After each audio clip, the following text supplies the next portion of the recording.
அற்புதராம் ஆண்டவர் இயேசுவின் நாமத்தில் அன்பானவர்களே, உங்களை நாங்கள் வாழ்த்துகிறோம். கர்த்தராகிய இயேசுவை தேடுகிறவர்கள் பிரகாசம் அடைவார்கள். இரவும் பகலும் அவருடைய அழியாத வேத வசனத்தை விசுவாசித்து கீழ்ப்படுகிறவர்கள் உயிர்த்தெழுதலை காண்பார்கள். எல்லா காரியத்திற்கும் தேவ சமூகத்தை நோக்கி ஜெபிக்கிறவர்கள் புது அபிஷேகத்தை பெற்றுக்கொள்வார்கள். யோவான் 6ஆம் அதிகாரம் 63வது வசனத்தை வாசித்து பாருங்கள். ஆண்டவராகிய இயேசு கிறிஸ்து வேத வசனம் எத்தனை மகத்துவமானது என்பதை பற்றி இங்கே நமக்கு அவர் போதிக்கிறார். ஆவியே உயிர்ப்பிக்கிறது, மாம்சமானது ஒன்றுக்கும் உதவாது. நான் உங்களுக்கு சொல்லுகிற வசனங்கள் ஆவியாயும் ஜீவனாயும் இருக்கிறது. ஹல்லேலூயா. வானம் அழிந்தாலும் பூமி அழிந்தாலும் என் வார்த்தைகள் அழியாது என்றார் ஆண்டவரும் இரட்சகர் மீட்பருமான இயேசு கிறிஸ்து. கிறிஸ்தவம் உருவான 2025 ஆண்டுகளுக்கு முன்பிருந்து இன்றைய வரைக்கும் உலகில் உள்ள எல்லா ராஜாக்களையும் பிசாசு ஏவி, எல்லா ராஜாக்களையும் மந்திரிமார்களையும் உலக தலைவர்களையும் மத தலைவர்களையும் நாட்டு தலைவர்களையும் இன்றைய வரைக்கும் பிசாசு ஏவி இயேசு கிறிஸ்துவை ஜனங்கள் அறியாதபடிக்கு என்னமெல்லாம் தந்திரத்தையும் சட்டத்திட்டங்களையும், ஏன் அரேபிய நாடுகளில் ஒரு காலத்தில் பைபிள் வைத்திருந்தால் மரண தண்டனை எல்லாம் கொடுத்தார்கள். பைபிள் படிப்பது இன்றைக்கு அரேபியர்கள் மிகப்பெரிய பாவம் என்று கருதுகிறார்கள். சீன தேசத்துக்குள்ளே பைபிள் கொண்டு போக முடியாது. ஏன் ரஷ்யா தேசத்துக்குள்ளே ஒரு காலத்தில் பைபிள் கொண்டு போக முடியாது. இந்தியாவில் பல மாநிலங்களில் ஆண்டவர் இயேசுவை ஆராதிக்கிறவர்களுக்கு என்னென்ன தீமை கொடுக்க வேண்டுமோ இதையெல்லாம் சாத்தானின் ஆவியால் நிரம்பிய மனிதர்கள் இன்றைக்கும் கொடுக்கிறார்கள். ஆனால் நடப்பது என்ன தெரியுமா? எல்லாரும் நிர்மூலமானார்கள்.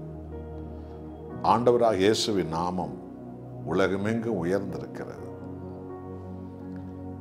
உலகம் முழுவதும் உள்ள எல்லா ஜாதி ஜனங்களுக்கும் எல்லா தேசங்களுக்கும் இந்த அழியாத பரிசுத்த பைபிள் போய் சேர்ந்திருக்கிறது. ஆண்டவராக இயேசு சொன்னார், என் வாயிலிருந்து புறப்பட்ட ஒரு வார்த்தை ஆவியாய் இருக்கிறது, அதில் உயிர் இருக்க ஜீவன் இருக்கிறது என்று சொன்னார். இந்த பைபிள் புத்தகமாக உங்களுக்கு தெரியலாம், ஆனால் அது கிறிஸ்து எனும் வார்த்தை.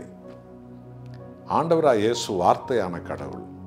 அந்த வார்த்தை தான் இந்த பைபிள். ஆக இந்த பைபிளை படிக்கும்போது உங்களுக்குள்ளே ஒரு உயிர் வரும், உயிர்த்தெழுதல் வரும். இந்த பைபிளை படிக்கும்போது உங்களுக்குள்ளே ஆவியானவர் வருவார். உலகத்திலே பெரிய சபை என்று சொல்ல கத்தோலிக்க சபையில் பிசாசு பாதிரிமார்களையும் பிஷப்மார்களையும் அறிவு கண்களை குருடாக்கி வச்சிருக்கிறதுனால கோடி கோடியான ஜனம் இருக்கிறார்கள் என்று சொல்லுகிற கத்தோலிக்கர்கள் பைபிள் படிக்காதபடிக்கு பாதிரியார்கள் மிக தந்திரமாய் அதை கையாளுகிற இன்ன வரைக்கும். அதனுடைய விளைவு பல கோடி மக்கள் அங்கே ஆவிக்குரிய வாழ்க்கையில் செத்தவர்களாக இருப்பார்கள். பல கோடி கோடியான மக்கள் பரிசுத்த வாழ்க்கையில் விசுவாச வாழ்க்கையில் செத்து போயிருப்பார்கள். அதனால் இந்த செத்து போன பரிசுத்தவான்களுக்கு சாம்பிராணி போட்டு ஜெபம் பண்ணுவதை தான் உங்களுக்கு தெரியும். என் அன்பானவர்களே, எச்சரிக்கை. பரிசுத்த வேத வசனம் உயிராக இருக்கிறது, அது ஆவியாக இருக்கிறது.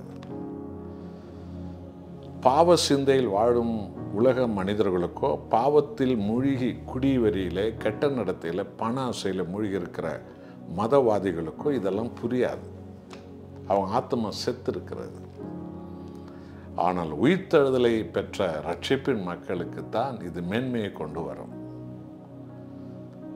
ஆண்டவருடைய வார்த்தைகளை இரவும் பகலும் வாசிப்பதில் கவனமாக இருங்கள். கர்த்தர் உங்களை உயர்த்துவார். ஜெபம் செய்வோம். நல்ல ஆண்டவரே, உமது வார்த்தை உயிராக இருக்கிறது என்றால் நீரே வார்த்தையானவர். உங்களுடைய வார்த்தை ஆவியாக இருக்கிறது என்றால் நீரே ஆவியானவர். ஆகவே ஆண்டவராகிய இயேசுவே, உமது வார்த்தையை வாசிக்கிற எவரும் உயிர்ப்பிக்கப்படுகிறார்கள்.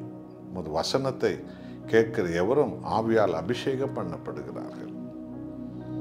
என்னோடு ஜெபிக்கிற உமது பிள்ளைகளை உயிர்ப்பியும் ஆண்டவரே, ஆவியால் நிரப்பும். வேதத்தை இரவு பகலுமாய் விசுவாசித்து நடக்க, உயிர்த்தெழுதலோடு நடக்க, பிறருக்கு பைபிள் வாங்கி கொடுக்க எல்லாரையும் ஆண்டவரே ஆசீர்வதியும். இயேசுவின் நாமத்தில் பிதாவே, ஆமென்.